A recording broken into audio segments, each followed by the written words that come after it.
अगर आज आप भी परेशान हैं तो बाबा का यह संदेश अंत तक ज़रूर सुनिए।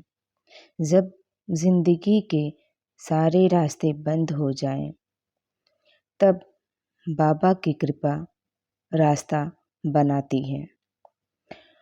उत्तराखंड के पहाड़ों के बीच एक छोटा सा गांव था।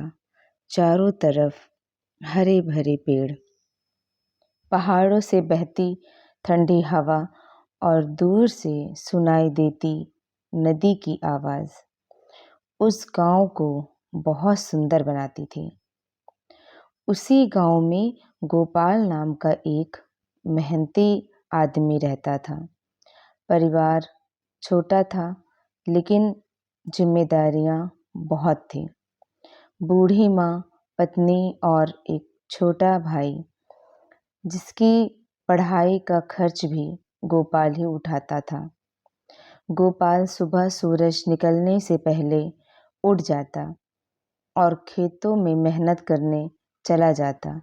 उसे अपनी मेहनत पर पूरा विश्वास था, लेकिन उस साल जैसे किस्मत उससे नाराज़ थी। पहले बारिश ने उसकी फसल खराब कर दी, फिर घर में माँ की तबीयत बिगड़ गई। जो थोड़ी बहुत जमा पूंजी थी वो भी इलाज में खर्च हो गई। ऊपर से भाई की स्कूल की फीस बाकी हो गई।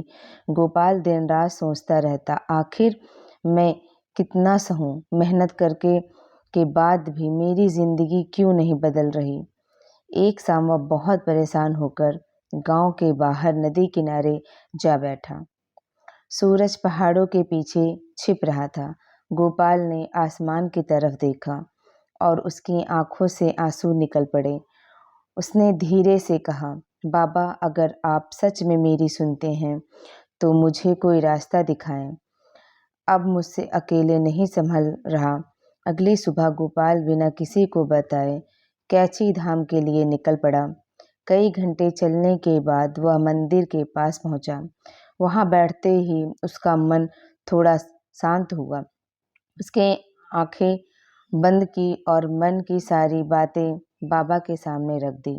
वह बोला, बाबा, मैं आपसे धन नहीं मांगता, बस इतना कर दीजिए कि मुझे समझ आ जाए कि मुझे करना क्या है। गोपाल काफ़ी देर तक वहीं बैठा रहा। तभी उसके पास एक बुजुर्ग व्यक्ति आकर बैठ गए। उन्होंने गोपाल के चेहरे की परेशानी देखकर पूछा, बेटा, बहुत परेशान हो?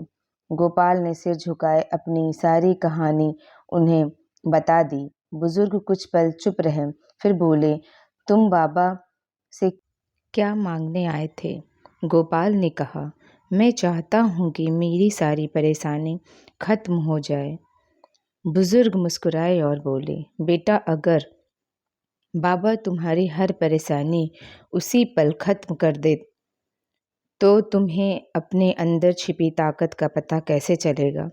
गोपाल उनकी बात सुनकर चुप हो गया। बुजुर्ग ने कहा, याद रखना, जब इंसान को कोई रास्ता नहीं दिखाई देता तब वह अक्सर समझता है कि सब खत्म हो गया। लेकिन हो सकता है बाबा ने सिर्फ तुम्हें उस रास्ते से हटाया हो जो तुम्हारे लिए सही नहीं था। गोपाल ने पूछा, तो फिर मुझे क्या करना चाहिए? बुजुर्ग बोले, जो तुम्हारे हाथ में है उसे पूरी ईमानदारी से करो, और जो तुम्हारे हाथ में नहीं है उसे बाबा के चरणों में छोड़ दो। ये शब्द गोपाल के दिल में उतर गए। वह गांव वापस आया और उसने अपनी सोच बदल दी। अब वह हर सुबह शिकायत करने के बजाय खुद से कहता, आज मुझे बस अपना काम ईमानदारी से करना है। उसने गांव में एक छोटी सी अनाज की दुकान शुरू की। शुरुआत बहुत कठिन थी। दुकान में सामान कम था और ग्राहक भी कम आते थे। कुछ लोग उसका मजाक उड़ाते और कहते, इससे क्या कमाई होगी? लेकिन गोपाल ने किसी की बात पर ध्यान नहीं दिया। वह रोज बाबा को याद करता और पूरी मेहनत से काम करता रहा। धीरे धीरे उसकी दुकान पर लोगों का भरोसा बढ़ने लगा। कुछ महीनों में उसकी आमदनी पहले से बेहतर हो गई। उसने माँ का इलाज कराया और अपने भाई की पढ़ाई भी दोबारा शुरू करवा दी।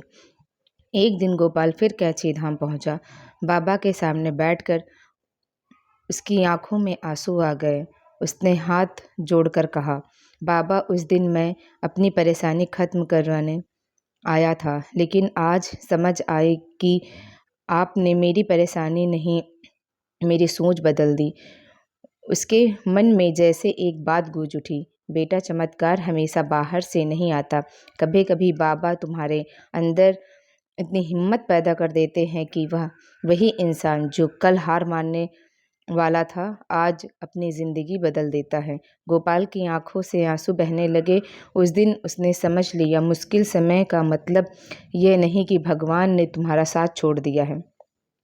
हो सकता है वही मुश्किल समय तुम्हें उस रास्ते पर ले जा रहा हो जहां तुम्हारी ज़िंदगी बदलने वाली हो।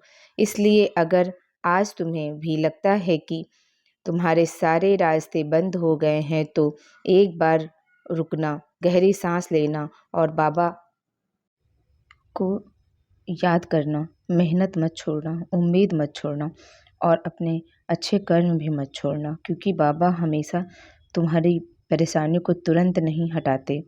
कभी कभी वो तुम्हें इतना मजबूत बना देते हैं कि वही परेशानी तुम्हारे सामने छोटी पड़ जाती हैं। नीम करौली बाबा महाराज की जय। जय श्री राम।